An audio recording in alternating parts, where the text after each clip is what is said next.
The Burning Mill is a battle we didn't see in this episode, despite the episode being named after it, but we did see Daemon at Harrenhal, Aegon's fake it till you make it attitude, Aemon's everything, and Septa Rhaenyra. For me, the weakest episode of the season so far, but it still had some great standout scenes that we need to talk about. Hey everyone, I'm Mariana, this is Impression Blend, and welcome back to another House of the Dragon episode breakdown and review. As always, we will discuss everything that happened, everything you need to pay attention to, what worked, what didn't, and how it all compares to the book Fire and Blood. Spoilers for this episode and everything leading up to it, but of course, no spoilers for any of the future events from the book. Let's begin. First, a quick little detail I want to mention about the opening credits. We have our first change to the tapestry. We have the addition of the murder of Prince Jaehaerys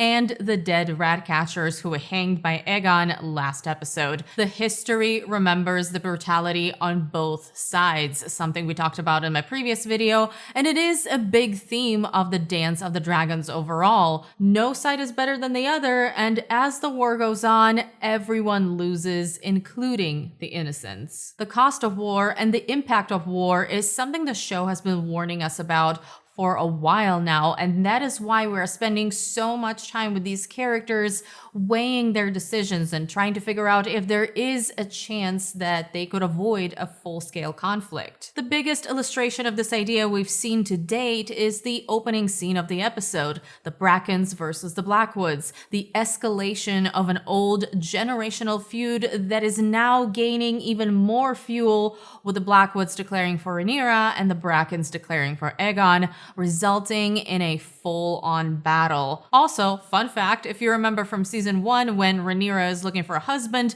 we meet a young Bracken and a Blackwood who end up getting into a fight. We don't see the Battle of the Burning Mill, which as a book reader, I am pretty sad about because this was the first real battle of the Dance of the Dragons. It's particularly frustrating because they named the episode after it only to not show it, but I think they were also going for a more metaphoric and ominous meaning here. What we do see, though, is an insane shot of the horrible aftermath of the battle, a warning of what's to come if a generational conflict unfolds, what war actually looks like, what it leaves behind. On a smaller scale, this is what Eric and Arik's fight was illustrating last episode as well, and we do see their funeral here. As Rhaenys says, soon they will not even remember what it was that began the war in the first place, because violence begets violence, and the reasoning will matter less and less. This is also where Rhaenyra gets the idea of her final effort at reconciliation and peace. Rhaenys convinces her there might still be a chance if she talks to Alicent, which is something we're going to come back to at the end of the episode. But for now, let's see what's going on at King's Landing, where Criston Cole is awaited at the Green Council as the newly appointed Hand of the King. He's clearly not feeling very confident about this promotion, and for good reason. He is not qualified for this political role, and even if he was, the council is kind of a mess. Otto's guidance is very obviously missing. There is no clear direction. Aegon is ready for war. Armies are being raised. Ravens are being sent. People are arguing and talking over each other. There's a lot of tension in the air, including between Aegon and Aemond.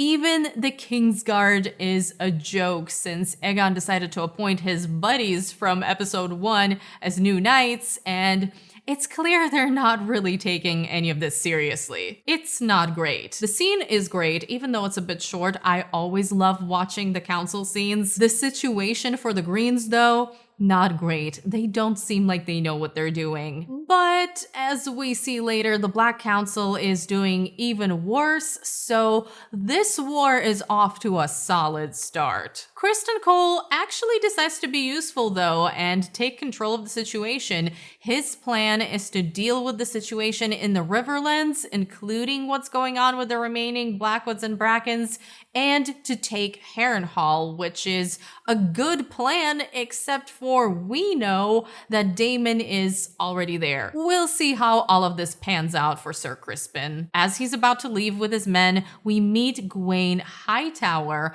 Otto's son, who is immediately not impressed by Criston Cole taking his father's position. He definitely comes off as someone who thinks he's superior, but he is also there to join Cole on this mission. So Sir Criston is off to the Riverlands with his men and his terrible new haircut. Seriously, who did this? People already hate this character, and now he also looks ridiculous. But I am glad that the writers are finally giving him something to do, because Criston Cole in the book is actually important and definitely not incompetent. He is known as the Kingmaker for a reason. A lot of that has been left out of the show, so I would love it if they gave us a reason to take his character seriously. Meanwhile, Aegon is determined to fly on his dragon Sunfire and participate in the fighting with Criston Cole, but Larys is the one who persuades him to change his mind, something his council was unable to do earlier. Larys, unlike Otto, actually knows how to talk to people he's trying to influence, and in this case, he gets rewarded by getting hired as the Master of Whisperers. It's interesting how Larys seems to follow whoever has the power. While Alicent had a certain level of importance and influence, he presented himself as loyal to her, but now that she barely has any control of the situation, he has moved on to whispering into Aegon's ear. Larys is a snake, but I have to respect it, and honestly, with the state of the Green Council and Otto being gone, Larys seems to be the only voice of reason and wisdom who can actually get to Aegon. It's also worth noting that Aegon clearly doesn't know what to do with himself, not only following the events of Blood and Cheese, but also still dealing with a lot of self-doubt. He was never raised to be the heir to the throne. We know from season 1 he doesn't think Viserys took him seriously or wanted him on the throne, so he is desperate to prove himself not only to others, but mainly to himself. He's surrounded by these symbols of legitimacy. He has the Conqueror's crown. He has his sword Blackfire. He is playing with his dagger this episode. He is trying to wear Aegon's Valyrian steel armor to battle. I am as fearsome as any of them, he says, and yet we see it in his physicality and on his face that this is basically all a show. He knows he's not making the best choices, even as he looks as the clowns he hired as the White Cloaks, but there is nobody there to truly guide him or talk to him like a real person. We also see him reverting to his older habits. He is out there getting wasted, though, buying drinks for everyone else at the inn as well, getting up to nonsense, and bullying Aemond, who is once again working on his mommy issues with Madame Sylvie. I do feel like that scene was kind of unnecessary, but there it was. I wonder if they're setting up some kind of betrayal between Aemond and Aegon. There is so much tension going on there. And even back in season 1, when Aemond has that whole speech about how he's more qualified to be king as they're looking for Aegon to crown him, sounding pretty salty, and he has that great line, "Should they come looking for me, I intend to be found." This isn't something that happens in the book, but the show seems to be leaning into Aemond's bitterness when it comes to his childhood and his family, as well as the tension between the two brothers, so it really makes me wonder where they're going with this. What do you guys think? Is there something shady going on there, or am I overanalyzing? Let me know in the comments. A few more quick things before we move on to Harrenhal. First of all, at the inn, we meet yet another mysterious Smallfolk character, Ulf, who claims he is a dragon seed, a bastard son of Balin the Brave, and half-brother to Daemon and Viserys. Why this is significant, we will find out soon, but just like with previous episodes, put a pin in this whole topic of the small folk and specifically in the individual characters they're introducing because none of them are random. Second, we get a quick scene between Alicent and Helaena in which the show continues to boil down Helena's character to not having emotional responses. I know the show made the choice to portray her as neurodivergent, but they're making her very one-dimensional. And that line about people, especially children, dying all the time is a strange choice. Her son didn't just die, he was brutally murdered in front of her. Book Helaena doesn't really apply at this point. Her character is very different there and is completely devastated by grief, but here she quickly forgives Alicent and there's that. Finally, Sir Criston and Gwaine get spotted by Baela patrolling the area on Moondancer and barely escape with their lives because they decided to argue in an open field. I really enjoyed this scene, not just because Baela and her dragon look amazing or because it's a very tense moment, but also because characters letting their guard down results in immediate consequences. We love to see it. Now, by far, the best part of the episode is Daemon's arrival at Harrenhal. I have been waiting to see Harrenhal again. We haven't seen it since the Great Council of 101 in the prologue of the entire series, and I was not disappointed. I love that Daemon arrives ready to fight, ready to conquer. His armor looks amazing, 10 out of 10, and instead he is greeted by this creepy, massive castle that pretty much looks abandoned. He meets no resistance. Simon Strong hands the castle over and offers him supper. I'm claiming Harrenhal. Apparently so.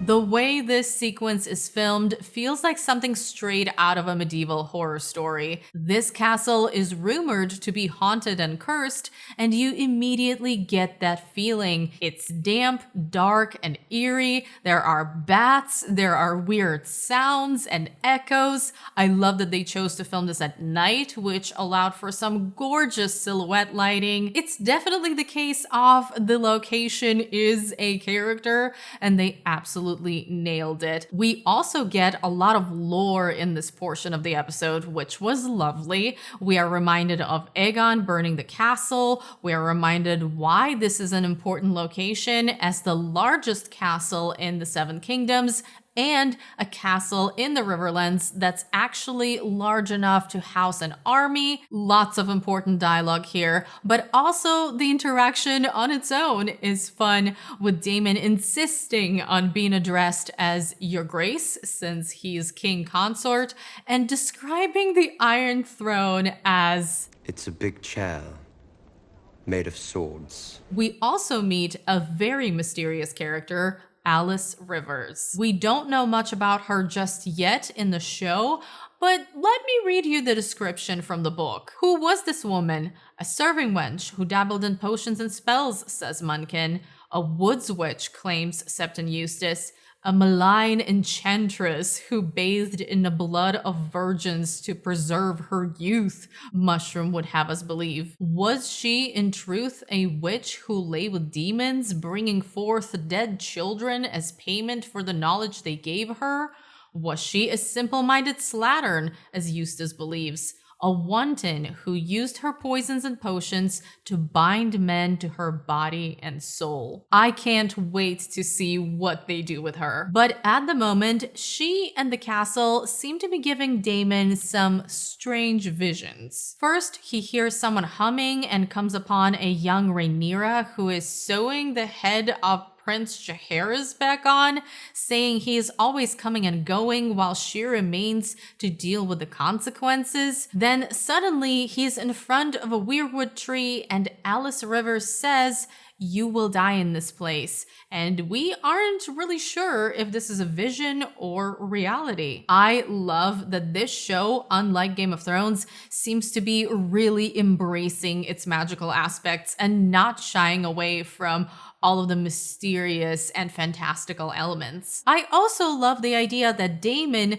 the guy who flat out doesn't believe in dreams and prophecies, is not only faced with something that contradicts his worldview, but through that is also forced to reckon with his past actions. My only concern, and I really hope I'm wrong here, is that they're going to keep Daemon at Harrenhal doing this for the rest of the season. I hope not, because it would be a shame if he remained away from all of the action until season 3, but I have concerns. As for Dragonstone, I'm not going to lie, this was the least interesting and the most drawn out part of the episode for me. We get more shots of sea smoke flying around restlessly as Mysaria gets a place at Rhaenyra's court and wants revenge on the Hightowers. The Black Council is simultaneously urging Rhaenyra to be more active, but also maybe go into hiding since there's no word from Daemon. Jace just looks pissed off the entire episode without saying much because he clearly also thinks Rhaenyra is being too nice and not doing enough. I don't blame him. Rhaenyra decides to send her 3 younger children away to keep them safe, accompanied by Rhaena, who isn't happy to be removed from the impending action like that, although I did really like the goodbye scene between Rhaena and Baela.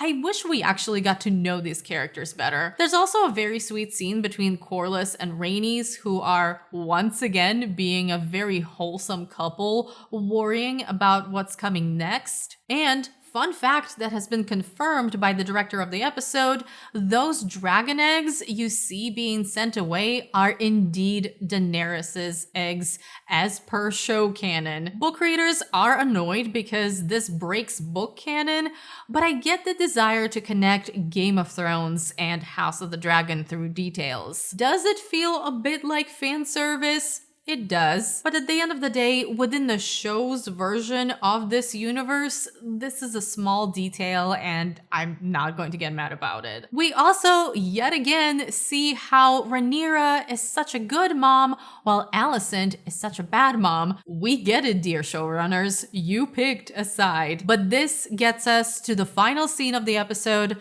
so let's talk about Septa Rhaenyra. There are a lot of opinions out there about this scene. Some of you loved it, some of you hated it.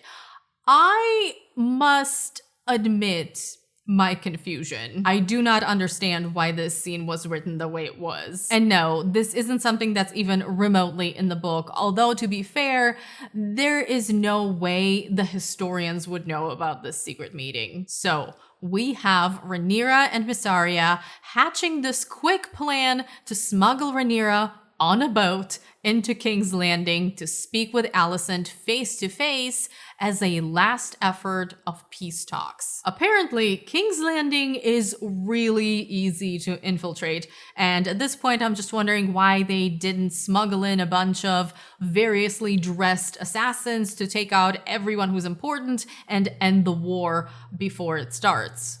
But okay. Rhaenyra, disguised as a Septa, meets Alicent at the Sept, which is clearly a throwback to their friendship in the beginning of the show and a season 1 scene at the same location. And here's the thing, I understand the point of this, and the dialogue itself in the scene is actually good. I like the interaction and the idea that these 2 childhood friends, or former friends, are having a final attempt at peace talks, if we take it out of the context. But the more I think about it, the more questions I have, and I'm definitely leaning negative on this scene and how it happened overall. This is kind of giving me last 2 seasons of Game of Thrones levels of logic, but with better dialogue, so not as bad. I loved the performances here, and I do like that we got to see Olivia Cooke and Emma Darcy on screen together one last time before the war. I like that we're addressing the misunderstanding of Viserys' last words, but it also seems like we're not coming out of this with agency, but instead coming out of this with the conclusion that it's too late to change anything. It's interesting to see Rhaenyra consider that Viserys might have changed his mind, and to see Alicent consider that the words she used this whole time to justify her actions might have been misinterpreted. What I would like to see is for Alicent to come out of this embracing the side she chose and actively opposing Rhaenyra by her own conscious choice. What I'm afraid I'm going to see is Alicent saying, well, I don't even care anymore. It's too late. I have no control. I'll just watch the world burn. I'm not entirely sure what Rhaenyra's plan was here either, to be honest. Did she expect Alicent to say, oh, my bad, let me tell my son to abdicate the throne really quickly, and he would totally do that right after his son got murdered. The other thing is that it feels odd for Rhaenyra to put herself in such danger on a whim when ever since Viserys' death, she has been the character to consider things carefully and weigh the pros and cons of every decision. It's just weird. Also, strange for Alicent, who seems not to be swayed by Rhaenyra's explanation of which Aegon Viserys was talking about, to then not raise alarm as she's walking away. I get that she might not want to call for help while she's next to Rhaenyra because she will get stabbed, but the moment she takes 3 steps away, get Rhaenyra captured, attempt to do something, you're clearly not friends anymore. The thing is, it seems like the scene is also there to really make Rhaenyra look good because she tried, and Alicent look bad because she didn't care, and now more people will die. It's almost giving Rhaenyra a pass if she does something aggressive next because, well, she tried and now she has no choice. This is a core decision the show is making, despite both women being very morally gray characters in the book, and I wish the series had the courage to give them more moral ambiguity, but no, or at least not yet. So where does this leave us heading into episode 4?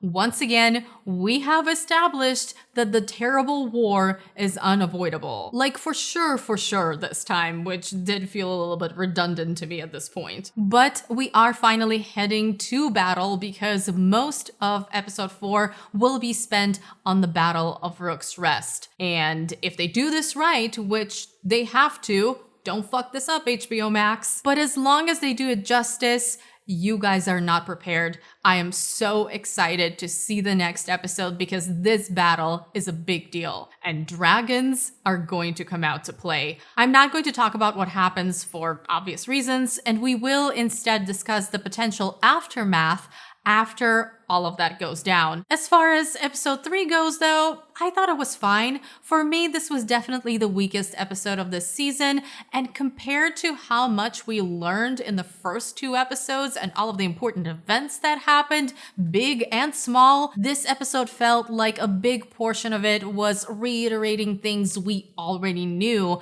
and the important things we needed to learn could have been boiled down to about half an hour. This isn't to say that this was a bad episode, but it particularly pales in comparison next to episode 2, which was also a dialogue-heavy episode, but it was fantastic and absolutely riveting. That being said, if this perfectly fine episode is the lowest point of this season's quality, I really can't complain about the show all that much overall. Yes, some changes are being made to characters that I personally don't love. Some lore is being disregarded, which is something I expect from an on-screen adaptation, but overall, I still think they're doing an excellent job with the source material, the way they're filling in gaps and giving characters depth, even if that means they're telling certain parts of the story differently. Otto Hightower and his no-nonsense attitude were sorely missed this time around, and I really hope we can have him back soon. Coincidentally, he always has some of the best scenes and the best writing, so his absence definitely contributed to this episode feeling lackluster. The writing and the pacing overall felt off to me, even without the whole Scepter Rhaenyra business, but Harrenhal taking up a large part of the runtime and Baela chasing Kristen Cole pretty much saved episode 3 for me. But what did you guys think about the Burning Mill? Let me know in the comments below. And if you missed my review of the previous episode, I have it right here ready for you to watch next.